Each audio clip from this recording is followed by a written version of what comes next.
चीज के लिए पैसा चाहिए, इसलिए आपको अपनी जो स्टेट बॉडी उसको भी आपने ये कहना है कि भाई आप भी जहाँ वो लोग कश्मीर के अंदर हैं या जम्मू के अंदर हैं, चाहे वो बीजेपी से क्यों न तल्लुक रखें, उसमें कोई तल्लुक नहीं। ये तो एक ऐसा मामला है जो सबका मिल गया सर, तो वो उनको भी, ताकि हम इकट्ठे होके एक, अगर वहाँ किसी भी एमएलए को टाइम मिल गया ताकि सारे उसके सपोर्ट में खड़े हो जाएंगे और कहेंगे कि ये होना चाहिए, तो वो अच्छा रहता है। तो अगर आप ये कहेंगे जी अकरम ने वहाँ बोला ही नहीं, मेरा नंबर आएगा तो मैं बोलूंगा, वहाँ मुक्के तो नहीं मारने ना, वहाँ डिसिप्लिन सबसे ज्यादा। नहीं सर, सच्ची बात है। कोई किसी भी एमएलए को टाइम मिल गया, मुझे मिला, मैं खुदा की कसम जिम्मेदारी से कहता हूँ, मैं पहला यही शोर करूँ। तो अगर मुझे टाइम ही नहीं मिला, असेंबली 4 दिन की हो 6 दिन की हो, ओ यार इसको बोलना नहीं आता, ये वहाँ हमारा डिमांड उठा ही नहीं पाया। इसलिए आप कोई भी एमएलए उठेगा, ये बाकी जरूरी है कि मैं उनके साथ कैसे उनको ये सपोर्ट ले लूंगा, वो मेरा काम है, लेकिन किसी को भी बारी आनी चाहिए।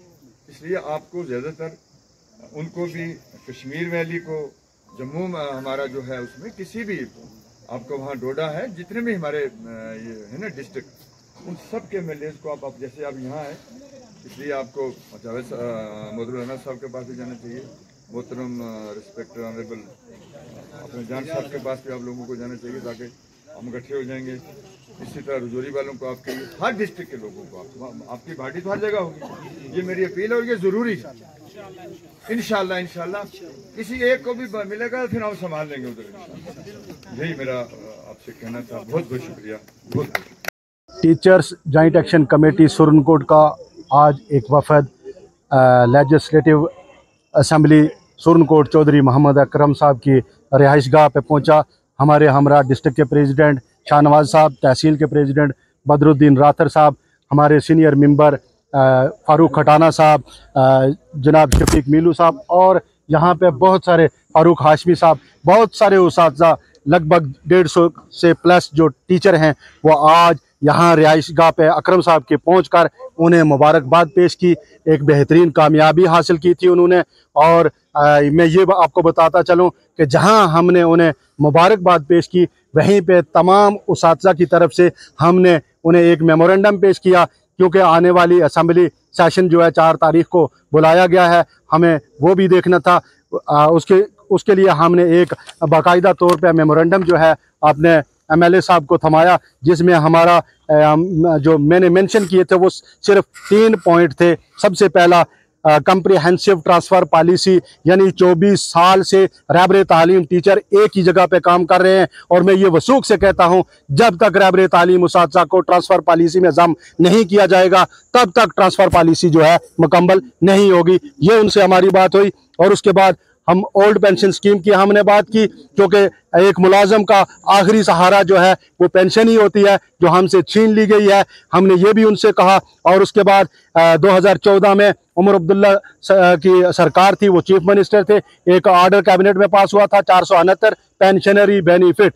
तो हमने अपने एमएलए साहब को जहां मुबारकबाद दी, वहीं हमने उनसे ये मुतालबा भी किया कि आने वाले असेंबली सेशन में जो है आपने ये बात हमारी वहां रखनी है। और आज की इस स्टेज की वसादत से मैं तमाम जम्मू कश्मीर के जितने भी 90 के 90 मेंबर लेजिस्लेटिव असेंबली या वो कैबिनेट मिनिस्टर हैं, मैं उनसे भी गुजारिश करूंगा कि वो उस्ताद की ट्रांसफ़र पॉलिसी और ओल्ड पेंशन स्कीम और ये ऑर्डर नंबर 469 जो है कैबिनेट में पास किया गया था 2014 में, जो इस वक्त जो है डबल बेंच के अंदर जो पड़ा हुआ है, हमारे फेवर में जो है वो इम्प्लीमेंट करवाने की ज़रूर असेंबली में बात करेंगे। ये हम उनसे गुजारिश करेंगे। बहुत बहुत शुक्रिया। एमएलए साहब ने हमारा मेमोरेंडम लिया, उसके बाद यहाँ पे कुछ उस्ताद ने भी अपनी बात रखी, जैसे डिस्ट्रिक्ट प्रेसिडेंट शाहनवाज साहब ने, शफीक साहब ने, बदर साहब ने, बहुत सारे लोगों ने जो है बात रखी। और उस बात को सुनने के बाद उन्होंने कहा कि जब मुझे मौका मिलेगा असेंबली के अंदर, मैं वसूख से कहता हूं कि मैं ये आपके जो मुतालबात हैं वहाँ रखूंगा। जो डिस्ट्रिक्ट लेवल के हैं वो वक्तन फ़वक्तन हम यहीं के हल करेंगे, जो जोन के हैं वो भी हल करेंगे। और उन्होंने एक बात कही हमें कि आप अपने जितनी भी तंजीम है उसे ये कहें कि जितने भी लेजिस्लेटिव मेंबर हैं उनको मेमोरेंडम दें, ताकि जिसे टाइम मिलता है असेंबली में बोलने का, वो आपकी ये बात जो है ज़रूर रखें। ये अकरम साहब ने कहा कि आप अपनी तरफ से तमाम जितने भी यूटी के जो एमएलएज हैं उन्हें मेमोरेंडम दें। ये बात हुई हमारे साथ। बिस्मिल्लाहिर्रहमानिर्रहीम।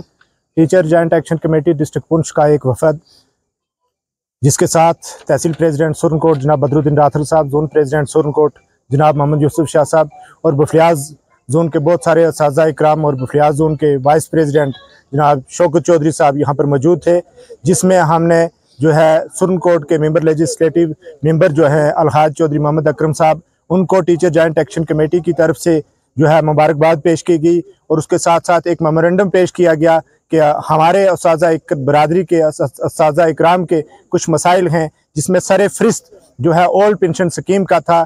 जो असातिज़ा इकराम हमारे 2010 के बाद के तैनात हैं, उन्हें जो है ओल्ड पेंशन स्कीम के दायरे अमल में लाने के लिए जो है उनसे अपील की गई। इसके साथ साथ हमारी ट्रांसफ़र पॉलिसी का मसला है कि बहुत सारे स्कूल ऐसे हैं, जैसे हाई स्कूल लंबी पट्टी टीला है, हाई स्कूल मोड़ा बिछाई है, या और बड़े हाई स्कूल हैं जिनमें 400 से ज़्यादा बच्चे हैं, लेकिन असातिज़ा इकराम की कमी है। इसी हवाले को मद्देनज़र रखते हुए हमने ट्रांसफ़र पॉलिसी के लिए भी उनसे अपील की।